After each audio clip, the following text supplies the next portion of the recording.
Welcome to another edition of the Giants Huddle podcast. I am John Schmeelk.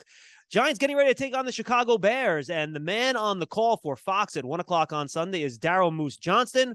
Giant fans unfortunately remember him as a former Dallas Cowboy, but now he's with Fox. And Moose, I'm going to feel old here asking you this question. How many years have you been doing games for Fox now?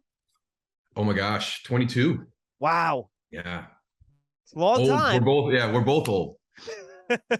Absolutely. So you did the Giant Panther game in week 2. I know you watched the Monday night game. Give me your 20,000 foot view here of the Giants as they head into week 4, 2-1, tied with the Cowboys for second place in the NFC East. I think very similar to where Chicago is, probably a little bit ahead of Chicago, just the way that Daniel Jones is playing compared to Justin Fields in a new offense. But I think both teams with new head coaches, and they're going to preach certain things. And I think that they've both done a good job of kind of taking the foundational pieces of the new structure and kind of embracing that. But New York has had some challenges along the way, with the injury situation at wide receiver, what they had happen to him at tight end during the course of training camp.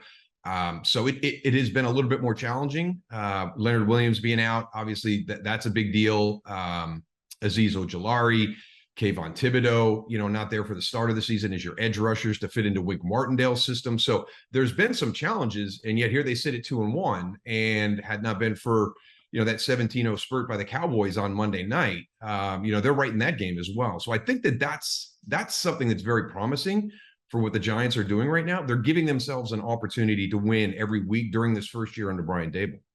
Yeah, no question about it, Moose. So when you take a look at where they are right now and coming off Monday night, obviously they gave up all those rushing yards to the Cowboys. And then offensively, they had trouble protecting Daniel Jones up front.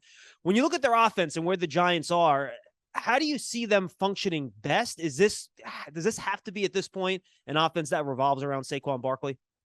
I think so. And I think that that's one of the things that Brian Daboll does. We had an opportunity to kind of touch on that a little bit in that Panthers game. And it's not just Josh Allen when he was the coordinator in Buffalo and kind of focusing on that quarterback position. It's really who he thinks the offense really needs to revolve around. And I think right now that would definitely be Saquon Barkley. So, even though he hasn't matched that production from week 1 against Tennessee, over the next 2 weeks, you can see the potential. I mean, the run that got him the lead on Monday night was one of the more dynamic I've seen. I think he had the fastest top speed of a running back so far this year.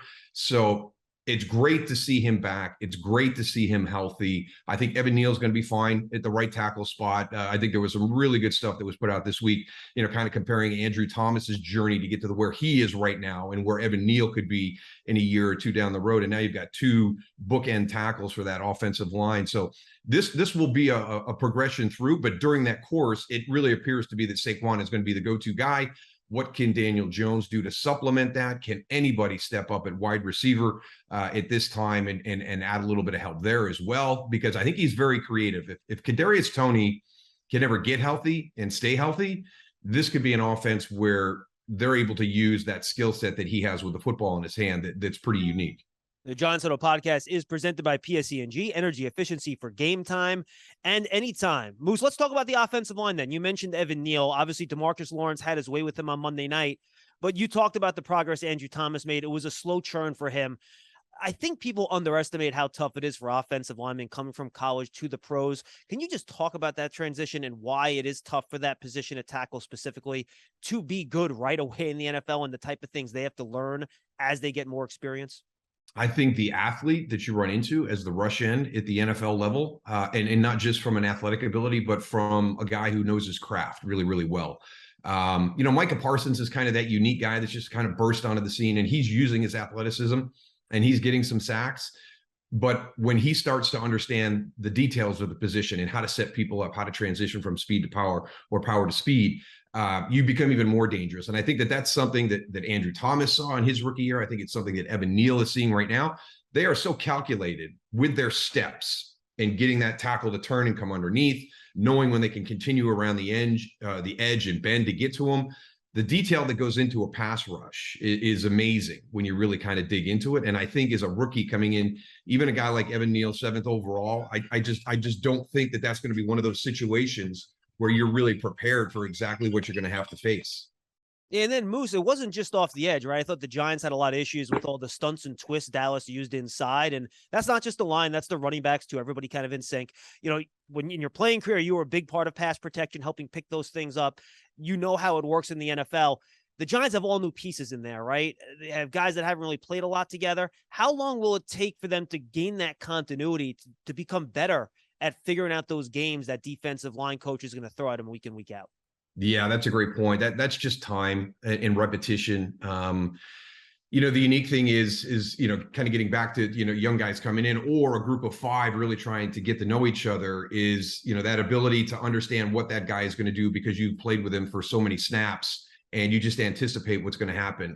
The communication with the looks up front to get the clarity on exactly what's going to happen. It happened with us a lot of times early on where guys would walk up into the A gaps and there would be a little bit of confusion. And then all of a sudden we got into a system where we knew exactly by depth, hey, that's the guards. He's or that's mine. He's off far enough. But when he's walked up like that, you've got to come down and get him. I can't get there in time with our quarterback under center. So you start to learn all the little rules. And that's just a process that everybody's going to have to go through. So as you pointed out, it's not just those starting five. It's the running backs, it's the tight ends, it's everybody that's involved in protection. And that was one of the things that Dallas did a nice job of on Monday night, was really kind of giving the Giants looks that were a little bit confusing. And it's something that Dan Quinn has done a great job of since he's been in Dallas. All right, so let's talk about Daniel Jones then. We'll get to the wide receiver position because that's a part of this too. What's your evaluation of Jones and how he's played the first 3 weeks? Because, I mean, I'll say it, I think there's been some adverse conditions going on around him. And a lot of times, as you know, the quarterback is a product of what's happening around him. But at the same time, the Giants had to make a decision on him at the end of the year. It's the end of his rookie contract, right? So how do you decide, where he is and how good he is when the protection hasn't been great? And as you mentioned a couple times already, the receivers have been inconsistent. Yeah, exactly. And I think that John Mara had a great point back in February. We have not done a good job of giving him the people around him to give him the opportunity to be successful. There's been a ton of change around him. That's been the one constant, is the amount of change that's happened around Daniel Jones through his career. He's gotten to this position, and now he's got to make the best of it. My biggest thing is, can you get through a season healthy? That to me is the most important thing, is availability. If I can't count on you to be there all the time, then it's really hard for me to commit to you in the future. So I think that would be probably the most important thing in my mind for Daniel Jones to show the new staff is, I can go the 18-game schedule in the NFL and I can be there every Sunday for you. I think it starts there. I think he will progress. I just think that I think his skill set fits very well into the offense that Mike Kafka and Brian Daboll are putting in. He's got the mobility. He's got the arm. I'd like to see more consistency with the throws. There's a couple of times every game where he makes a throw and you're like, wow, but it's not consistent. Just kind of getting through the progressions, playing it in a smart way. I thought what you saw Monday night was, pretty darn impressive. I mean, me too. To your point, there's not a lot going on. He's getting beat up. He's getting hit on every drop back. And it was the guttiest, grittiest performance I've seen from him, through his career. And, he did everything he possibly could to lift that team. That's what you want to see. He can't be a guy that can go out there and kind of direct everything and allow the offense to function. At certain points during the season, 3-4 times a year, the quarterback has to step up and win a game that maybe you're not playing well on the offensive line. Maybe you're struggling on the outside with matchups. And yet he's such a good leader. He's such a good player that he wins that game for you. And I don't know if we've seen that with Daniel Jones yet. So number one, availability, getting through the entire season. Number two, more consistency in some of these throws that you make that are very, very impressive. It was a gritty performance Monday night, and now follow that up, with that leadership and the opportunity to win a game when maybe your offense is not playing at the level that you would expect them to. Now, Moose, what did the Giants do at wide receiver? They lost Sterling Shepard. He was their leader in receiving yards and targets heading into that game last week, and still today, even after the injury. So how do they recover now? They're trying to get Kenny Golladay going. You mentioned Kadarius Toney with the injury. So what's the answer there? Is there an answer? And how do you then adjust your offense to try to mitigate the effect that position will have on what you do? I think that one of the things that Coach Daboll has done is he's kind of set out what his plan is going to be at wide receiver this year. It's going to be a week-to-week opportunity for everybody at that position group. I think by the matchup that you have that week, how he sees the game plan kind of coming together, who gives us the best opportunity in these situations, in these matchups, which one of those guys is that guy. Nobody's really stepped up and kind of taken that number one wide receiver spot. So I think it's going to be something you're going to continue to see. And now you just add all the injury situations to that. Can they go out and add somebody? Can somebody from the practice squad be elevated and really kind of be somebody that can add a little bit there? I don't know how he's going to navigate it. I really don't. I think Richie James is a guy who's steady. You've got some guys that are steady, but they're not going to threaten anybody. So that's going to be the big thing. It's going to have to be, again, it's going to have to be driven by Saquon Barkley. The defense is going to have to worry about that running game. The offensive line is going to have to continue to progress every week.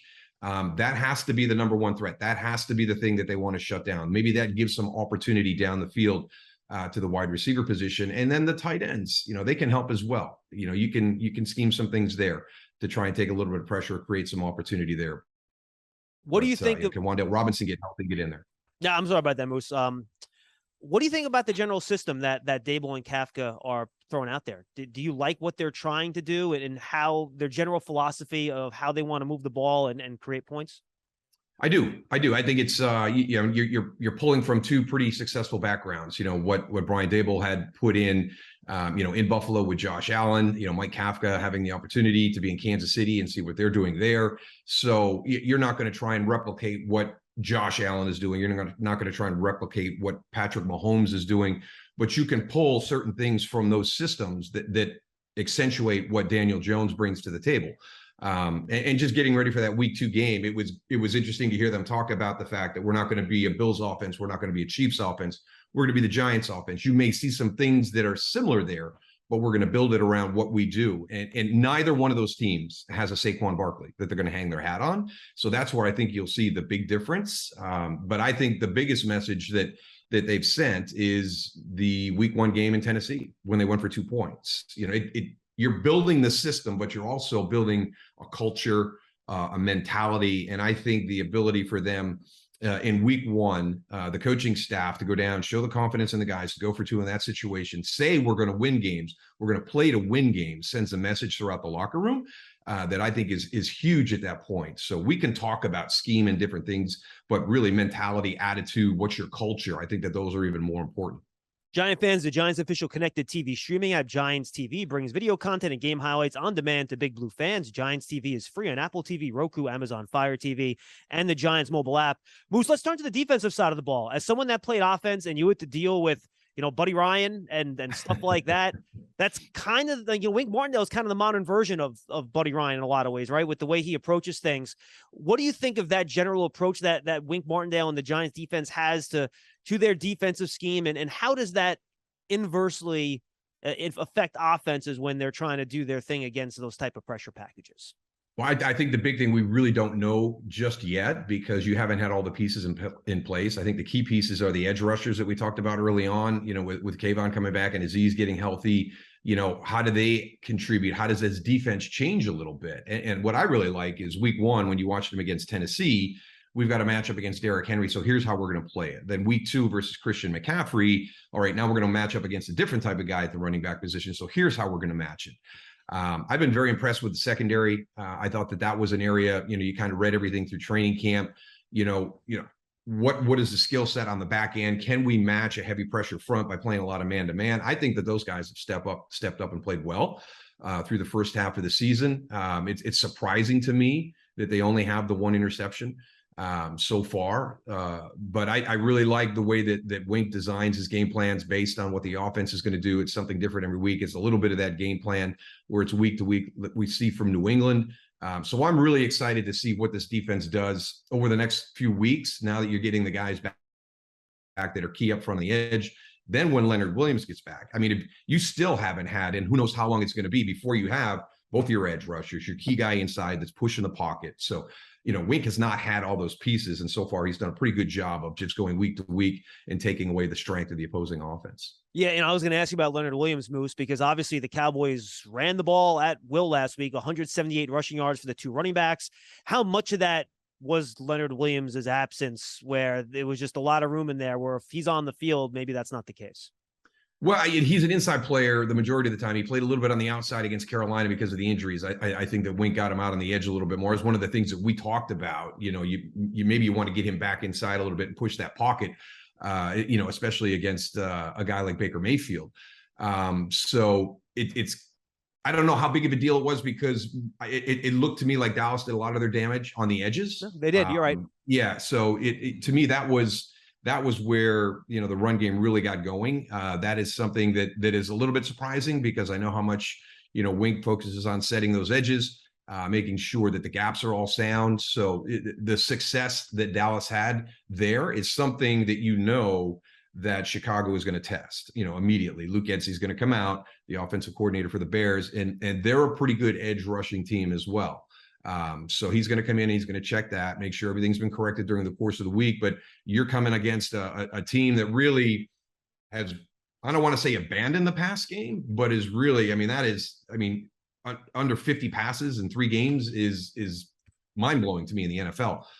They have heavily committed to the run. So that is going to be the key for the Giants. And not having Leonard Williams there is going to be challenging because Chicago will go on your edge, but they'll also come in between the tackles as well. Yeah, and we'll dig into that matchup in just 1 second. One more question on the defense. You've mentioned it a couple times. Ojulari, Thibodeaux, it'll be their second game back this week. What'd you see from them last week? Obviously, it's their first game back. Now the guy had played football in a month, so you have to understand it's going to take a while. Yeah. But do you think when all is said and done, those guys will have what it takes to be those 2 edge rushers you need in the defense to get consistent pressure on the quarterback? Because they really struggled in that area against Dallas. Yeah, we're going to find out. I agree with you. What were the expectations? I think probably a little bit too high for Kayvon Thibodeaux. His first game back, his first opportunity. I think everybody's excited about what they remember from his collegiate career, where he was drafted this past season. So the expectations rise, and it's hard. Everybody out there is a professional. So again, I think you make a great point, getting some of the rust knocked off. Let's see where you are this week. Did you take a step from last week to this week? Not really big in the statistical board there with your first game back for either guy. So where is that step this week? And number one, knowing you're going up against a team that's not going to throw the ball a whole lot. So, let's get that mindset that the most important thing for you probably this week is going to be setting that edge and controlling that run game of the Chicago Bears. Now, the game on Sunday is going to be familiar to Moose because it's a legacy game for the Giants. It's throwback. The Giants are wearing their old uniforms and jerseys from the 80s and 90s. The end zones will be red. There'll be other activations throughout the stadium honoring the teams from the 80s and 90s, some throwback stuff, giveaways, pennants, and more. Giants.com/tickets to secure your seat today. And Moose, we were joking before we started, this is going to look like a Giants game and the Bears from the 80s and 90s, and even a Cowboys Giants game from the early 90s when it was Rodney Hampton and Emmitt Smith running it 30 times a pop and grinding out the game. Is that your expectation on Sunday afternoon? Definitely on the Chicago side. They really seem to be committed that way, just the way that everything has kind of, panned out here in the first 3 weeks, trying to get comfortable in that new system. Justin Fields, you wonder how much he's trusting it to turn it loose. Very similar, they're having some issues with their wide receiver group as well. It's hard for them to find their consistency there. They tried to bring some guys in. They've had an injury issue there as well. So the consistency for Justin to really have that timing and that trust with his receivers down the field just hasn't had a chance to develop. Cole Kmet becomes his number 1 guy probably in the pass game along with Darnell Mooney. But they're going to lean heavy on that run game. 281 yards last week, first time since 84. They had numbers like that. So yeah, there you go, right? 80s and 90s with the Giants colors. 84 was the last time Chicago put up numbers like that in the run game. So it's going to be the point of emphasis for Wink Martindale and his defense is how do we shut that run game down? What's going on with Justin Fields? I know it's a new system. He's a young guy, so it's going to take some time, but there's been some throws. You're not sure where it's going. He's turned it over a little bit. How long of a process is this going to be for him? And what do the Giants have to look out for in terms of how Fields approached the game to slow him down on Sunday?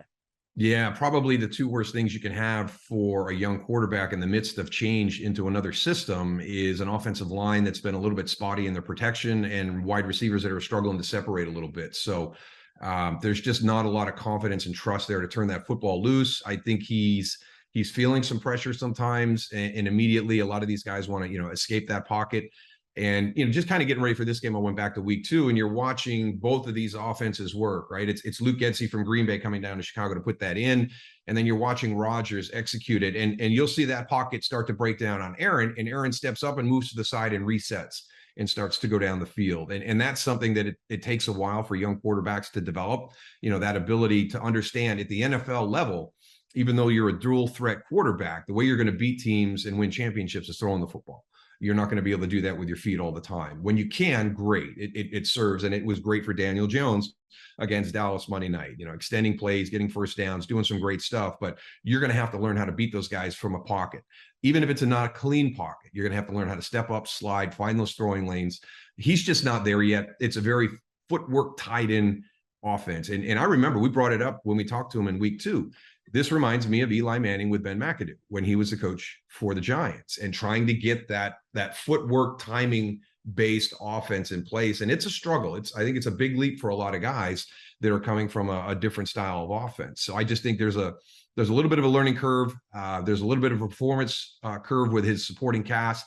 So hopefully, things will start to steady down a little bit for him and he'll be able to stand in that pocket and feel a little bit more comfortable. What do you make of the Bears defense? Young group, but they do have 3 or 4 veterans, Roquan Smith, Robert Quinn, Eddie Jackson, that we all know how to play on all 3 levels. So what do you make of that Bears defense? How do you think the Giants should go about attacking it?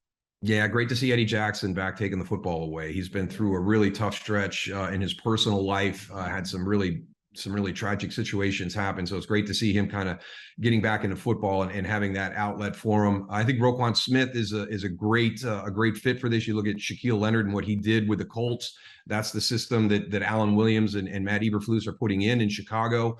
There's a lot of good pieces in place there. They went young in the secondary to kind of shore that up, with Kyler Gordon and Jaquan Brisker. So you got a couple of young guys back there that they're going to build around. So this is going to be very, very similar to that old Tampa Bay style defense.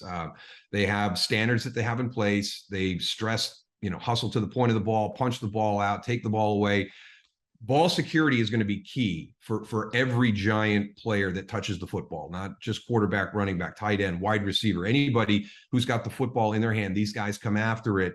As well as anybody in the league right now. And this is early in that transition, but they've had some success and they've already bought into it. So I think one of the big things is going to be ball security, not just in the pocket with the quarterback throwing, but everybody that has a football in their hand is running. You'll watch these guys come in from the side, come in from behind.